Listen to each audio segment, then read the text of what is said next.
नमस्कार, मैं Ravish Kumar. New York times ने जनवरी तक के उपलब्ध आंकड़ों के आधार पर अध्ययन कर बताया है कि भारत में अब तक कोविड से मरने वालों की संख्या 42 लाख तक जा सकती है। वैसे थाली बजाना साइंटिफिक टेम्पर नहीं था, बल्कि साइंटिफिक टेम्पर का पंचर कर देना था।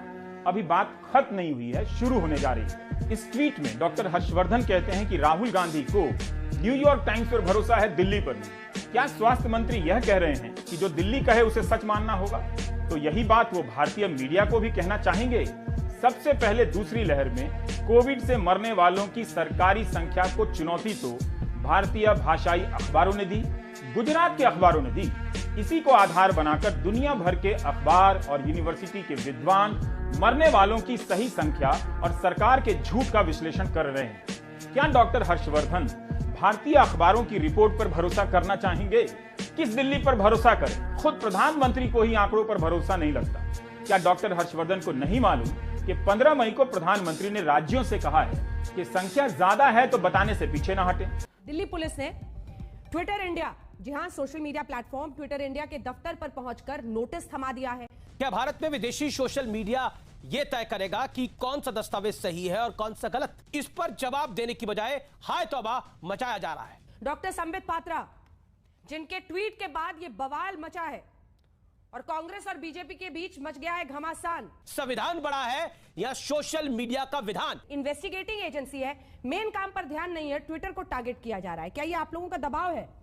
मैं माननीय हर्षवर्धन जी से पूछना चाहता हूं, डॉक्टर साहब, देश को और दुनिया को पता है कि कौन गिद्ध है और कौन मगरमच्छ है। आप इसमें अपना समय जाया ना कीजिए। आप तो देश को 3 सवालों का उत्तर दीजिए। पहला सवाल ये है कि देश में आज टीकाकरण की रफ्तार मात्र 15.25 लाख डोजेस प्रतिदिन क्यों है? इस रफ्तार से तो सिर्फ एडल्ट पॉपुलेशन को पूर्ण वैक्सीनेट करने में 31 मई 2024 तक का समय लग जाएगा। डॉक्टर साहब, दूसरा सवाल देश का हर व्यक्ति पूछना चाहता है कि भारत के, हिंदुस्तान के बच्चों का वैक्सीन आपने दुनिया के दूसरे देशों को क्यों दिया? क्या आपके सामने ऐसी मजबूरी थी कि हमारे लोगों का वैक्सीन, हमारे देश का वैक्सीन आप दूसरे लोगों को दे रहे हो?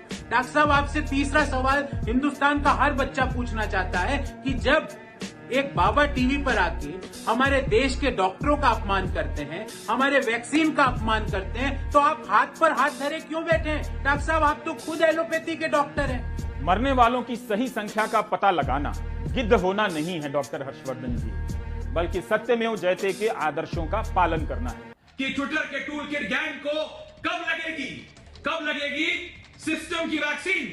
क्यों कांग्रेस पार्टी कह रही है कि ट्विटर सवालों से ऊपर तो नहीं है? ट्विटर से सवाल, कांग्रेस पार्टी में बवाल क्यों भाई?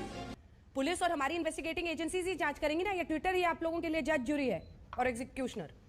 अरे तो किसमें भरोसा है आपका? अशोक की लाट में या इस नीली चिड़िया में? पूछता है भारत। अरे बताइए। सबको पता है कि सरकार ने मरने वालों की संख्या सही नहीं बताई है। हर किसी को गिद्ध बनकर उस पर सवाल करना चाहिए। इस बात को लेकर दुनिया भर के विद्वान सरकारी दावों से, अलग अलग अखबारों में छपी खबरों और अन्य माध्यमों से आंकड़ा लेते हैं और उसका विश्लेषण करते हैं। क्योंकि सरकारें झूठ बोलती हैं, फर्जी डेटा देती हैं, इसे लेकर इमोशनल होने की क्या जरूरत है?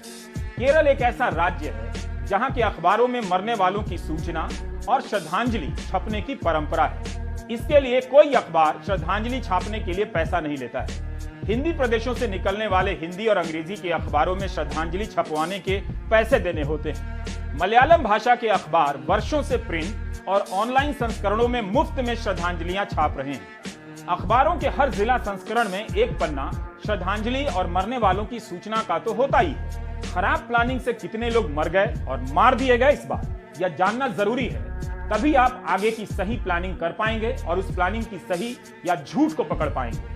इंडियन एक्सप्रेस में चिन्मय तुम्बे का एक लेख छपा है। चिन्मय बता रहे हैं कि 1918 में जब भारत में स्पेनिश फ्लू नाम की महामारी आई, तब कितने लोग मरे, उसकी संख्या को लेकर आज तक शोध हो रहे हैं। उस वक्त का सैनिटरी कमिश्नर नॉर्मन व्हाइट में इतनी ईमानदारी तो थी कि उसने अपनी रिपोर्ट में लिखा है कि भारत में 60 लाख लोग मरे होंगे और वास्तविक संख्या इससे भी अधिक हो सकती है। यहाँ की सरकार का कोई आदमी बता दीजिए जो इस तरह की जुबान बोलता हो। 1921 में जब भारत में जनगणना हुई तो सर्वे करने वालों ने देखा कि गांव के गांव खाली हो चुके हैं। तब अंदाजा लगाया गया कि 60 लाख नहीं, स्पेनिश फ्लू में 1 करोड़ से अधिक लोग मरे होंगे। सवाल कीजिए और पता भी लगाइए और बताइए भी, लेकिन उलझाते मत रहिए। देश में कानून की चलेगी या ट्विटर की? है कौन ट्विटर? बीजेपी कांग्रेस के सियासी संग्राम में ये ट्विटर का क्या काम है कि क्या कानून से बड़ा हो गया ट्विटर? अब आप मुझे बताइए, ये सोशल मीडिया कंपनियों को भारत के संविधान से डरना चाहिए कि नहीं डरना चाहिए? इस पर आपकी राय क्या है? इसी सवाल का जवाब दीजिएगा, हाँ या ना। तो अब क्या ट्विटर पर ताला लगेगा? क्या होगा? आपके इंडिया स्टेट की पुलिस ने एक अमेरिकी कंपनी को नोटिस दिया है। आप अमेरिकी कंपनी के साथ हैं, इंडिया के साथ ना होकर। संदेश अखबार में अप्रैल के महीने में श्रद्धांजलि की संख्या अचानक बढ़ जाती है। जहां पहले मुश्किल से 1 पन्ना भी नहीं भरता था, 8 से 10 पन्ने केवल श्रद्धांजलियों के छपने लगे। अखबार ने सही समय पर नोट कर लिया कि कोविड से मरने वालों की सरकारी संख्या सही नहीं है, तो संवाददाताओं की टीम सिविल अस्पताल और शहर के तमाम शमशानों में लगा दी गई। कोविड प्रोटोकॉल से अंतिम संस्कार किए जाने वाले शवों की गिनती की जाने लगी और शमशान के रिकॉर्ड छापे जाने लगे। इसके अलावा अखबार ने अपने सभी संवाददाता, ब्यूरो चीफ और वितरण के नेटवर्क से जुड़े लोगों को मरने वालों की संख्या की गिनती में लगा दिया। हर दिन एक जिले के 5 गांवों का चुनाव होता था और उसका डेटा लिया जाने लगा। हर दिन संदेश ने 3 तरह के डेटा छापे। अस्पताल से जो बताया जाता था कि कोविड से इलाज के दौरान एक अलग डेटा देता था कि कितने मरे। फिर जिले में बनी डेथ ऑडिट कमेटी समीक्षा करती थी और कोविड से होने वाली मौतों को प्रमाणित करती थी। इस कमेटी की संख्या अस्पताल से काफी कम होती थी और जब शमशान में कोविड प्रोटोकॉल से अंतिम संस्कार की गिनती होती थी तो वह संख्या अस्पताल और ऑडिट कमेटी की संख्या से कहीं ज्यादा अधिक होती थी। अप्रैल के महीने में राजकोट सिटी के 4 शमशान गृहों का डेटा डराने वाला निकला। ये शमशान कोविड शवों के अंतिम संस्कार के लिए बनाए गए थे। संदेश अखबार ने पाया कि अप्रैल महीने में इन 4 शमशानों में 4000 से अधिक शवों का अंतिम संस्कार हुआ है, जबकि राजकोट सिटी का सरकारी डेटा 300 से भी कम का है। कई बार संवाददाताओं ने पाया कि 100 लोग मरते थे और सरकार बताती थी 10 लोग मरे हैं। कई बार संख्या 10 से भी कम बताई जाती थी। इस हिसाब से आप अंदाजा लगा सकते हैं कि अगर कोविड से देश भर में 3 लाख लोग मरे हैं तो मरने वालों की संख्या 30 लाख तक हो जाती है। हालांकि पहले दौर में मृत्यु दर कम थी। इस बात को लेकर न्यूयॉर्क टाइम्स से नाराज होने की जरूरत नहीं है, बल्कि अपनी करतूत पर शर्मिंदा होने की राष्ट्रीय जरूरत है। तो शांति से जरा थोड़ी देर बैठिए और सोचिए, अगर हम करें तो करें क्या, बोले तो बोले क्या। वाह मोदी जी, वाह वाह वाह।